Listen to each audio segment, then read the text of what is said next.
Hi, my name's Kayla Campbell and I'm a student nurse here at the University of South Alabama, and today I'm going to be performing a urinary catheter insertion. Here is my ID and I will now scan the room.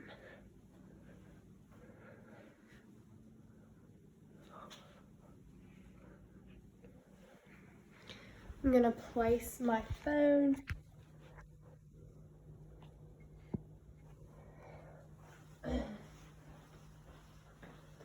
So I'm now just going to begin this procedure by checking the hospital policy. The hospital policy and order form. So here we have an order to insert and maintain an indwelling urinary catheter in place on nurse-driven protocol to remove catheter when indications are no longer present.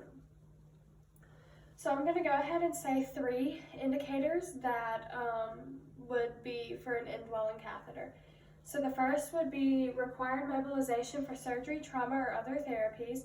A second would be to assist in the healing of an open sacral or perineal wound in incontinent patients. And a third would be acute ventilator-dependent respiratory failure.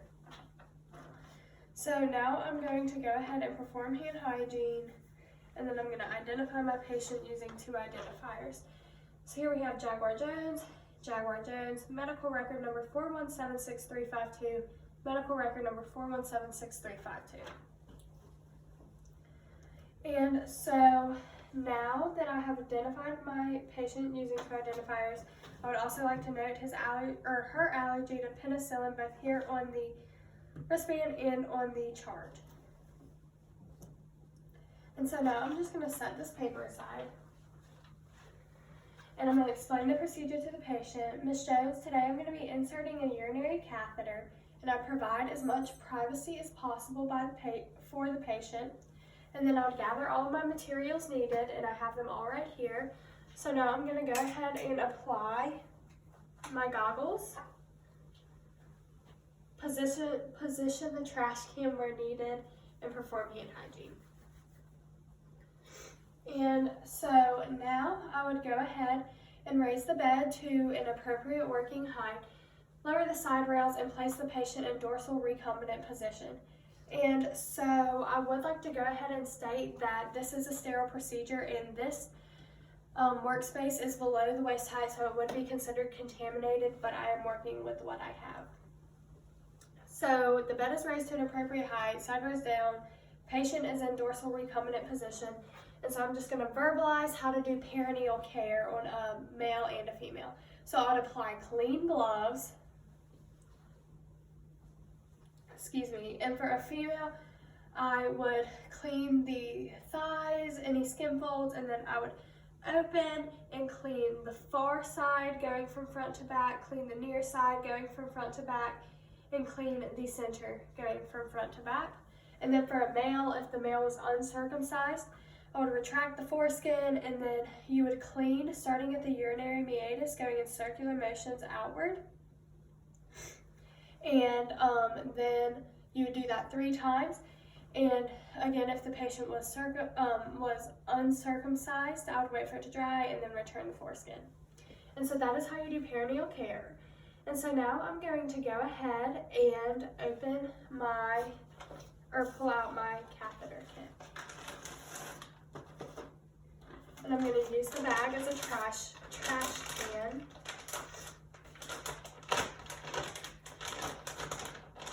Placing it at the patient's hip. I'm going to go ahead and open my catheter kit.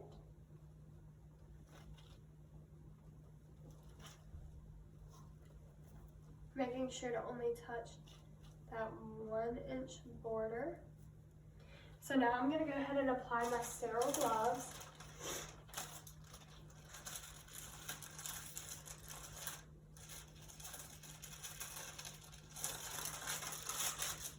Making sure to only touch that outer border. I'm going to start with my dominant hand.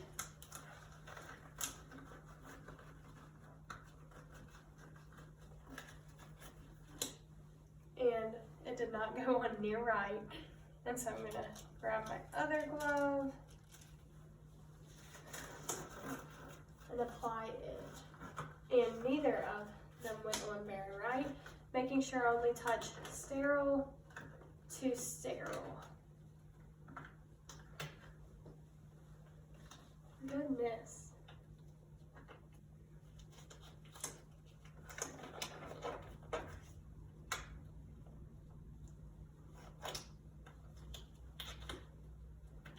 There we go. So now that I have my sterile gloves on, I'm going to go ahead and grab this other sterile drape, and it is sterile as well. So I'm just going to grab it like this, place it down, and then scoot it up. And I'm going to remove the plastic tray and set it up here. Now I'm going to go ahead and prep my cleaning. So I'm just going to take my swabs out and toss the package. I'm going to go ahead and put my lubricant in the side and dispose of that as well. And I'm going to go ahead and attach my syringe to the balloon pump.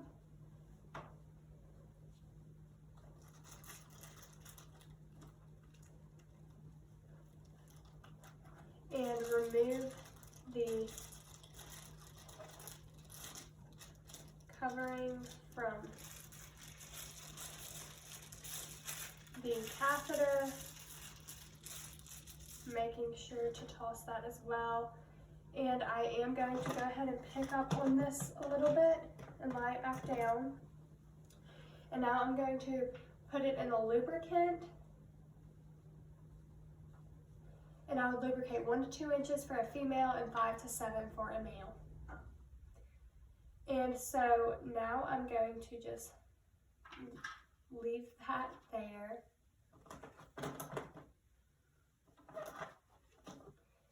Everything is still sterile.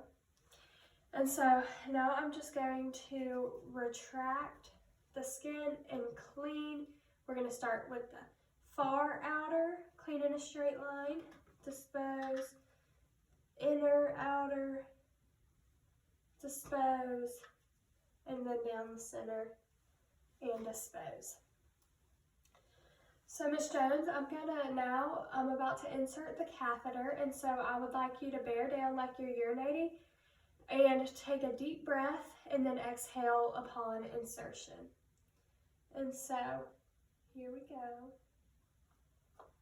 Making sure to never touch my hand or skin to the patient.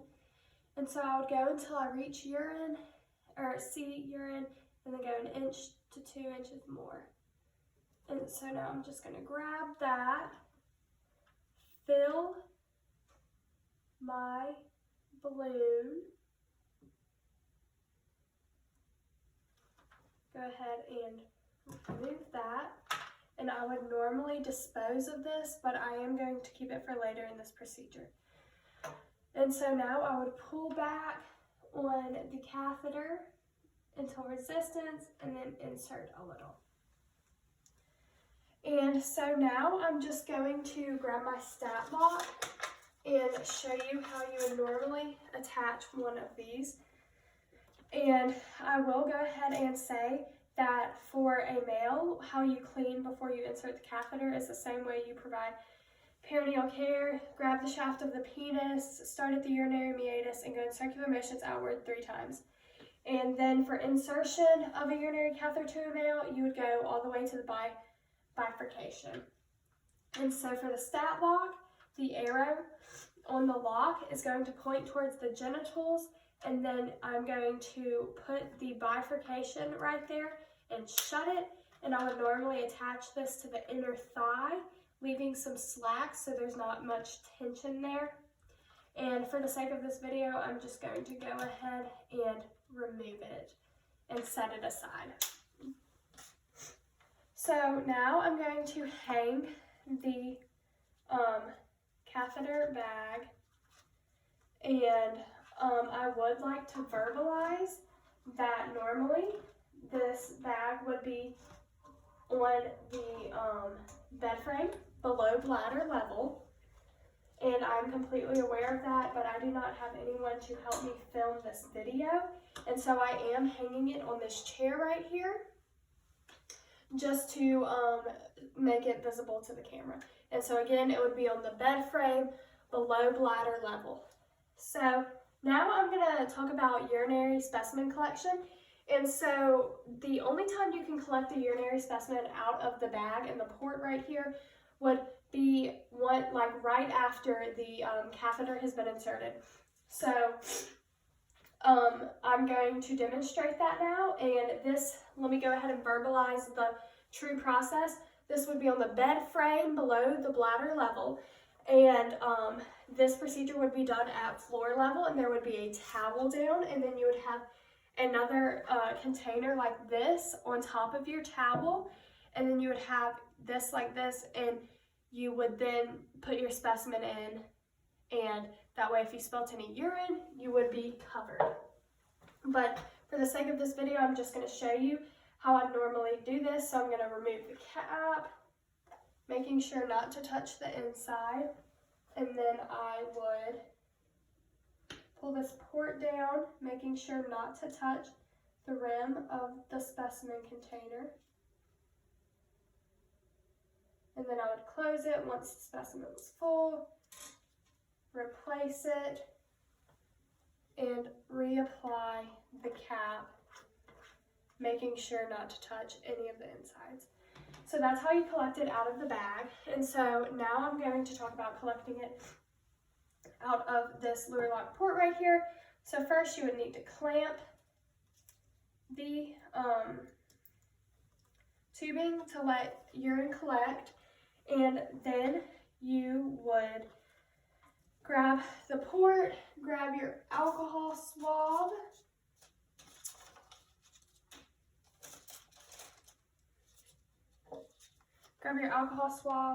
clean it for 15 seconds, dispose of it, grab your lure lock syringe, click it in, and I am just using a regular syringe because I was not provided with a lure lock syringe. And then you would draw back your specimen and put it in your container, making sure not to touch anywhere. And again, I would normally dispose of this. I have to save it for later in the video. And you'd apply the cap and send it on its way. I'm going to unclamp the tubing, make sure it has no kinks. And so now I'm going to go ahead and clean up my mess, and then I will talk about documenting.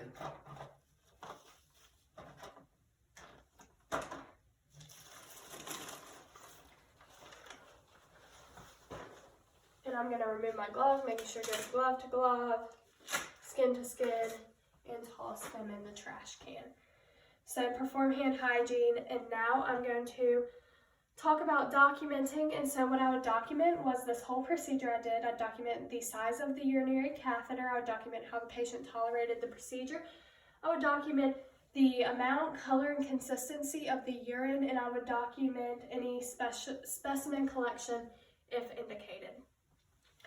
So now I'm going to explain how you would maintain this urinary catheter. And so I'm going to go ahead and put on my clean gloves,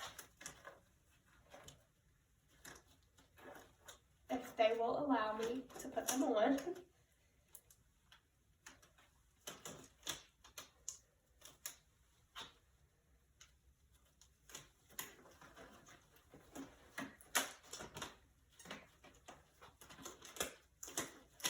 So what you would do to maintain and clean a urinary catheter is you just grab it and hold it stable, and then you would clean in circular motions going away from the body and 4 inches or 10 centimeters out. And that is how you would clean and maintain it. And so now I'm going to talk about how you empty the bag for removal of the catheter. So again, the bag would be on the bed frame at below bladder level, And this procedure would be done at the floor with a towel down, but for the sake of the video, I'm just going to show you here. And so you would remove the port, open it, let all of the contents drain, and then you would measure how much there was and then dispose of that in the toilet. And now I'm going to go ahead and put 0.5 milliliter of air in this syringe and attach it to the catheter and let gravity drain the balloon.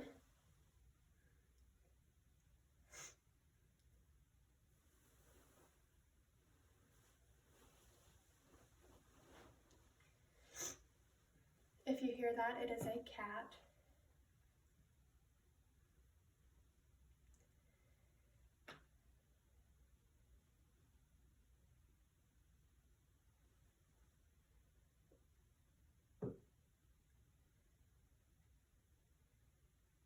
Okay, and so now I'm going to remove the catheter. And I would remove the catheter, dispose of it properly, and then I would provide perineal care to the patient. And so now I would just like to talk about what I would document. And so I would document the amount, the color, consistency, and odor of the urine. I would document how the patient handled the procedure. I would document how much water came out of the balloon. And I would also document the teaching of my patient the signs and symptoms of a UTI, which is a urinary tract infection. So, Ms. Jones, the signs and symptoms of a UTI would be urinating very frequently, pain while urinating. When you urinate, it's not going to be a lot of actual urine coming out, and it'll have a foul smell. And so now I'm going to go ahead and say that within 4 to 6 hours, the patient should have voided, and if they haven't, I would palpate the bladder and then obtain a bladder scan. And I'm going to remove my gloves and my goggles and perform hand hygiene, and that completes this video.